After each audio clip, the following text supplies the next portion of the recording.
In this video, I wanted to show you a very nice way to make a great black for painting. What I use in this particular situation is a phthalo green along with a alizarin crimson. And because they're on opposite sides of the color wheel, when they get combined together, they make a very nice rich black that also kind of dries with a nice gloss on your oil painting. So this is just a 50-50 mix between your phthalo green and then also your alizarin crimson. I really like this paint from Williamsburg. It's a handmade oil paint. They're out of Brooklyn, New York. They're owned by Golden Oil Paints, but they make a great product.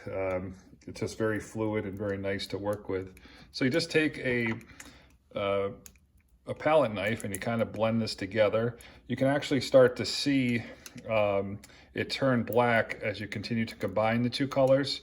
And if you find that you have either too much red or too much green, you can go in and you can add the opposite color to kind of bring it down to that black. Personally, I kind of like it when it has a little bit of that red and green kind of coming through in the black. It adds a little bit more character to it.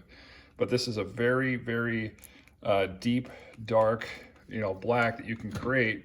You don't need to go out and purchase any type of black in a tube unless you'd like to. But this is a nice way to create a very unique black.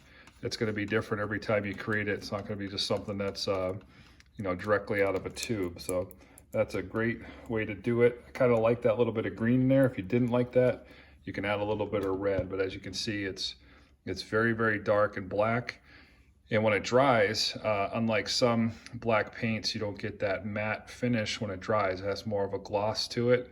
Either way, if it did have a matte finish, you can get that out by adding your gloss varnish to that at the end when the painting is finished. So I hope you enjoy that. That's a nice, easy way to make a nice black. And if you have any questions, you can leave it in the comment section. I'll be happy to help answer to it. Thanks for watching, and I'll catch you on the next video. If you have enjoyed this video, please be sure to give it a thumbs up and subscribe to our channel for notifications of future videos. If you have a question about art or this video, please be sure to leave a comment. Thanks for watching. Happy painting and God bless.